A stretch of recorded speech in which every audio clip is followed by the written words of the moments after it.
First, let me say thank you so much, the organizer of the conference, and for inviting me here.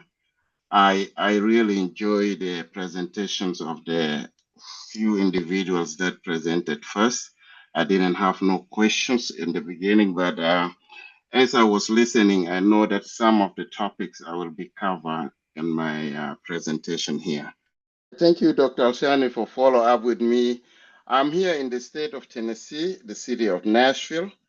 My name is Bosco Mario, but my middle name is Otim. I am actually from South Sudan. Been here in the United States for quite a while, and I'm with the organization called ADC of Tennessee. That is a nonprofit organization that combines all the African countries together in Tennessee here. So if you can see my screen, I'm the graduate of graduate with MBA at the specialization in HR. My email is there. I probably maybe if later on after I finish, I will email all the notes and everything to Dr. Shani, and then he will share with you. Let me go straight to the point. The topic that I will be speaking about today is human capital and leadership in Sudan and South Sudan. I'm going to combine all these two countries because the reason being is I was born in Juba and grew up in Port Sudan. And then a little bit I joined my friends in Eritrea and then immigrated to the United States back in the late 90s. So if I say the human capital and leadership in Sudan and South Sudan, in today's presentation, I will be talking of how we can build a better future for Sudan and South Sudan. I'm just going to combine all these two countries because their problem is more similar until the two countries have separated.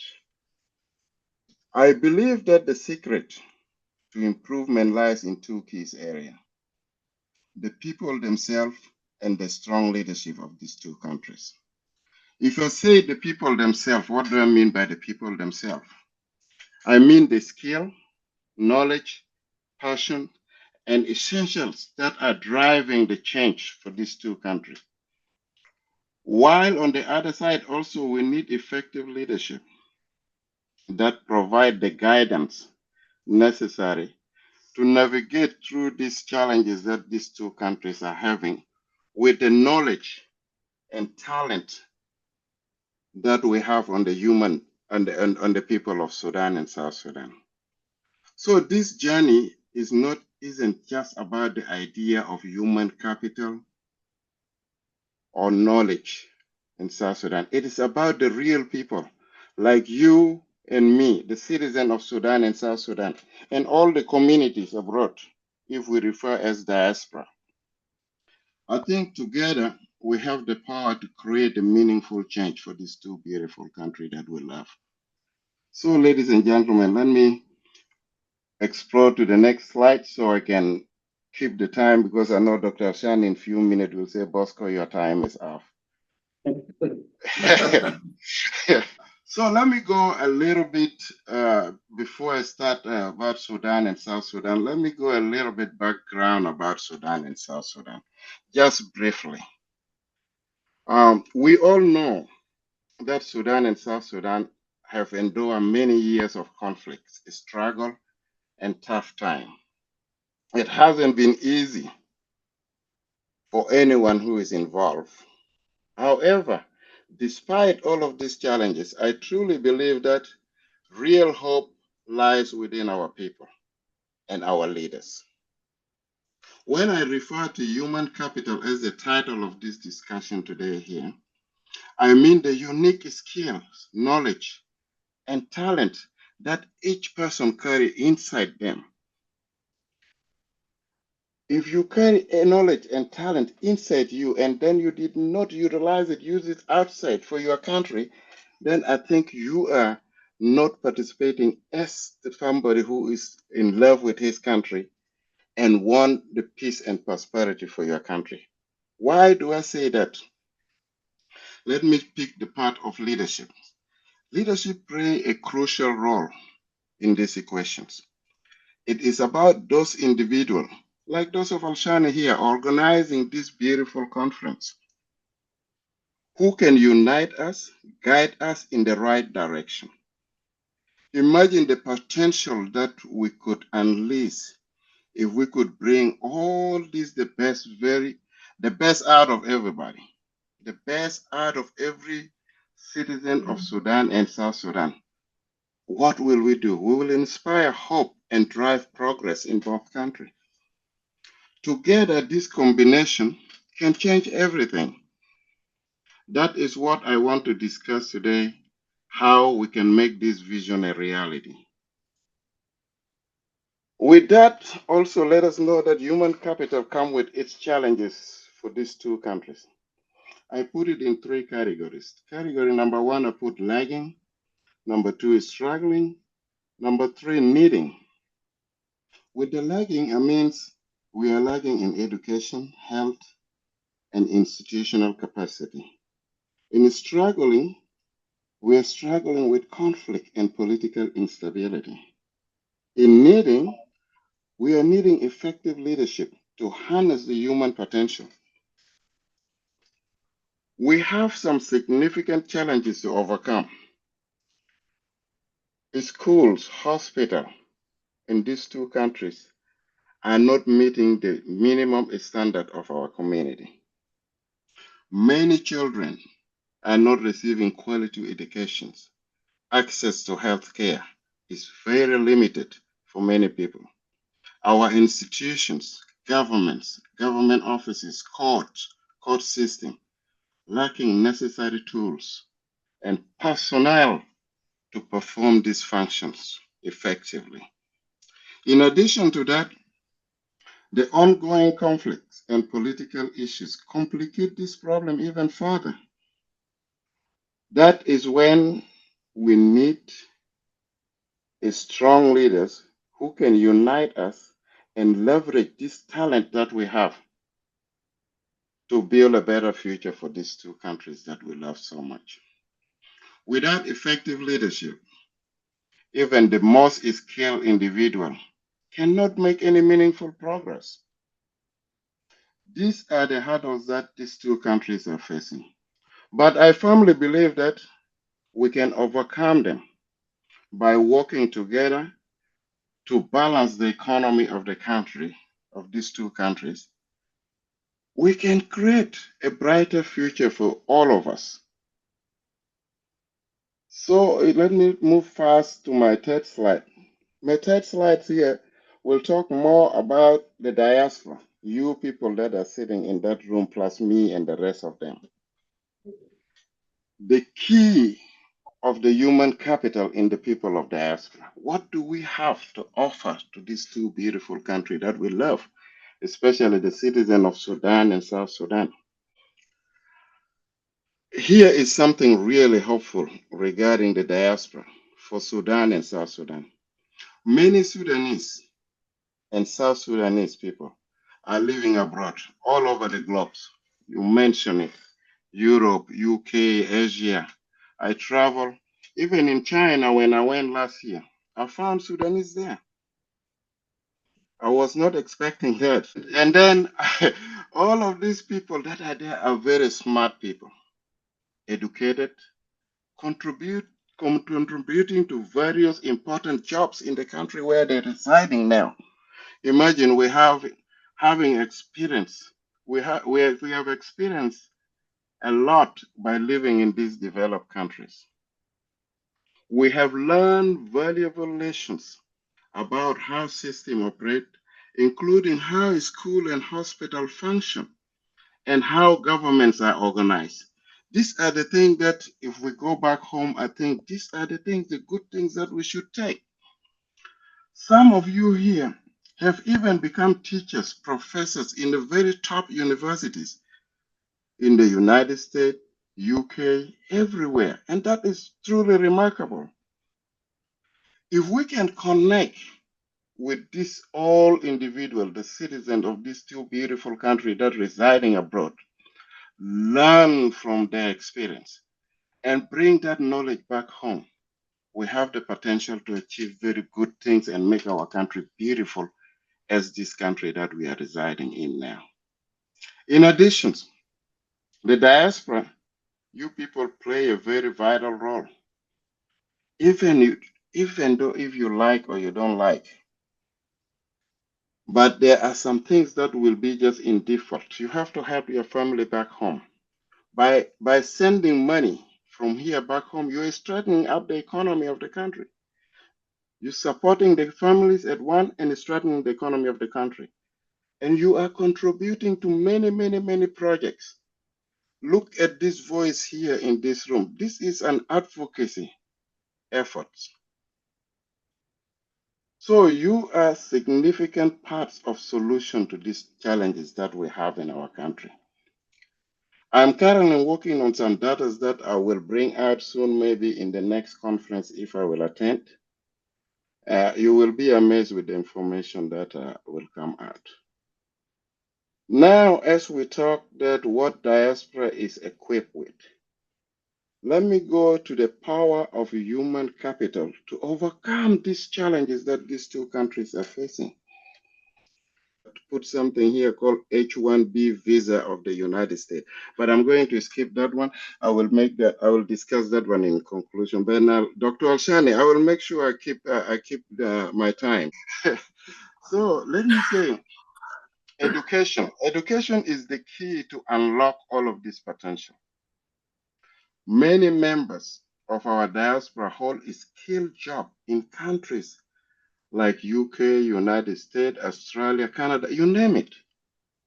Some of them working as doctors, engineers, teachers, and more. They represent a brighter future for Sudan and South Sudan.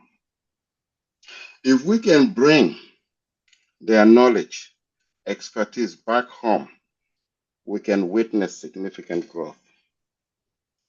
These skilled professionals can play a crucial role in choosing and supporting a good leader that will guide this country and will make the economy grow, that everybody will see and experience the vibrant economy of this two beautiful country that is rich with everything that we can look for.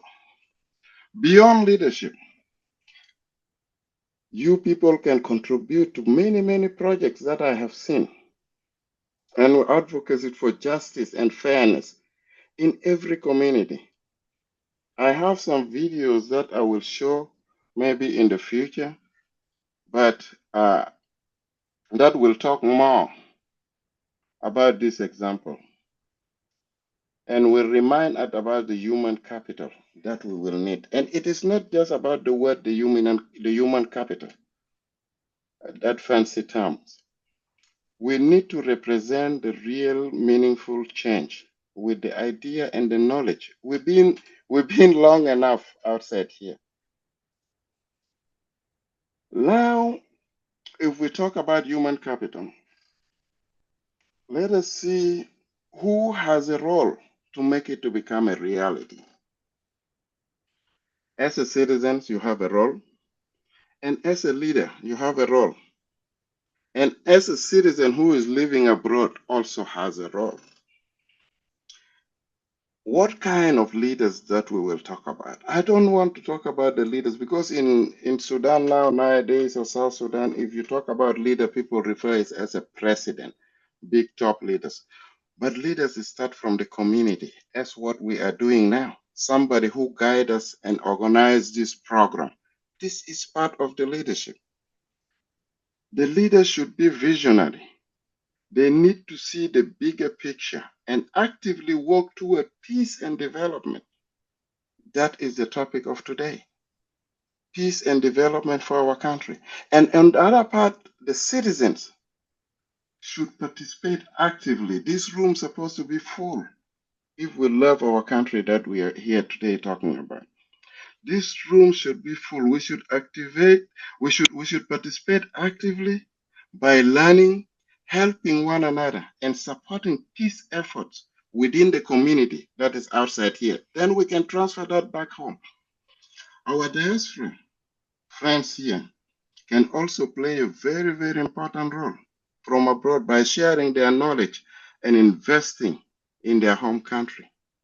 When everyone collaborates and work together, the future will look more brighter than we think.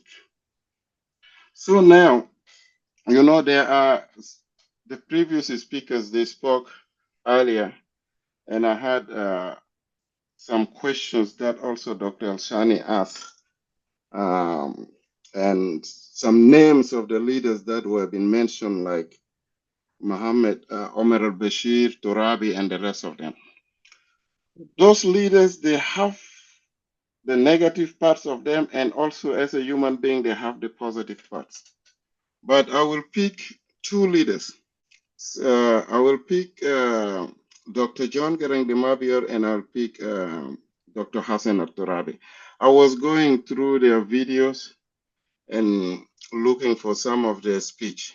So let us discuss these two leaders who imparted valuable lessons on peace building. I took the good parts of the peace building. In 2004, in the Nairobi Declaration, Dr. John Garang believed deeply that, in his speech, that if we come together, united with our skill, we can build peace and create a better future.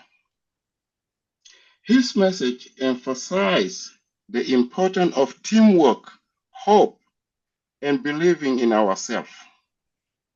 So also when I went around looking at some video of Dr. Hassan Al-Turabi after he get released, I think in 2011, there is a video called Crossroad Interview. On that Dr. Hassan Al-Turabi warns us that in counter to Dr. John Garang belief that with the intelligent people and skilled people, lasting peace can be elusive if our institutions, such as court, government system, are weak. And that is, I think, what we are facing now. They have their downtime, but also they have some advice that they give us to work with. This highlights the necessity of having both talented people and a strong system that work for everyone. Talented people and a strong system. The takeaway on this is very clear. We need to invest in our people while also building the robust institutions. This dual focus is very, very important to achieving true and lasting peace for these two beautiful countries. This illustration did illustrate that both capable people, the people of diaspora that are experienced, capable people with the strong institutions are all required to ensure that the human capital can effectively contribute to peace building and also building the economy of our country. Every citizen has a role to play, and our countries will thrive if we do that. So, Dr. Osani, I'm almost ending up here, but let me go back to the bulletin point that I said. I will leave it when I'm almost concluding about the H-1B visa of United States. Yes. I was working on some research and looking, and then talking to my friends over here. I went across video, and then, as you people all know around the world, that there is something called mass deportations and immigrations, and all of that stuff are happening in the United States. But I found that these deportations targeting some people, and some people, I can say, may be immune of it because of their knowledge. That is when the H-1B visa kicked in. There's one of the professor called Kaku. He said that America has a secret weapon. The weapon is the H-1B visa. the weapon that's sucking all the knowledge from the globe and bring to United States, while United States is busy producing dumb students. They're bringing the experienced people from outside. This is why United States, you can see them competing in science, technology, and everything. Nowadays, if you can hear that Silicon Valley, they say Silicon Valley going back to India, and all of that, India now has Silicon Valley. The professor said it's not going back to India. It was in India and then come over here because the human capital, the asset, the talent, talented people were brought here to do this kind of job. Few weeks ago, when one of the doctor, the surgeon, is from Iran, went back home and coming back to United States was detained. When he was detained, he came to United States on a H-1B visa. When he was detained, he was about to be deported. But the voice came from Supreme Court that this gentleman has to be released. Why? Because he was a surgeon of kidney transplant in California. So they need him so bad. The rule for deportation did not work on that gentleman. So, ladies and gentlemen, let me wrap it up here. I want to leave you with this important information. The future of Sudan and South Sudan depend on us, the citizens of these two countries. You people can select a good leader and can participate in investment for your country. With this collaboration, our diaspora, we can build a peaceful and prosperous country with vibrant economy. However, this work must be supported by a strong institution. So we must continue to advocate for justice and good governance for all of us. Each one of you here has a role to play. Whether you are a teacher, a student, a citizen, or part of diaspora, together we can make this vision become a reality. So, Dr. Al-Shahi and your group, thank you so much for giving me this opportunity. And my slide will end here, and I'm really excited to be among you, even though it's very early in the morning here, but I say that let me make it a point. Thank you so much. Thank you. Thank you very much. Mario, you have expressed noble sentiments in your speech at the end. I agree with John Garang on his sentiment, but Hassan al-Turabi polarized the Sudan, and the result of that polarization, you could see it nowadays, the collapse of Sudan. He was really the linchpin of the whole collapse from 1960s onward until the present time. So, and this we disagree about the sentiment of Hassan al-Turabi. After all, he was the Attorney General, and what he did about Mahmoud Muhammad Taha, the leader of the Jamhuri Party, he made a case for his execution. And the poor man, he hasn't committed a crime. He only said Islam need to be modernized. That's what he said. And he was declared apostate by al-Turabi and Nimeri. So in that sense, I disagree with you about the sentiment of Turabi, but not with John Garang. John Garang was noble, very interesting man indeed, and he was right. I'm not sure what to say to that. This is what I said. I said they have the negative parts of them and they have the positive parts of them. So I picked the positive part of Dr. Hassan al-Turabi during that piece of evidence. That is the just piece of information. But as a human, we are here to disagree in order to agree. And I can also not believe that you can disagree with Dr. Hassan al-Turabi from A to Z. There are some points that you people will meet in the middle. Thank you so much for raising that point. Thank you. I will open the discussion, Mario.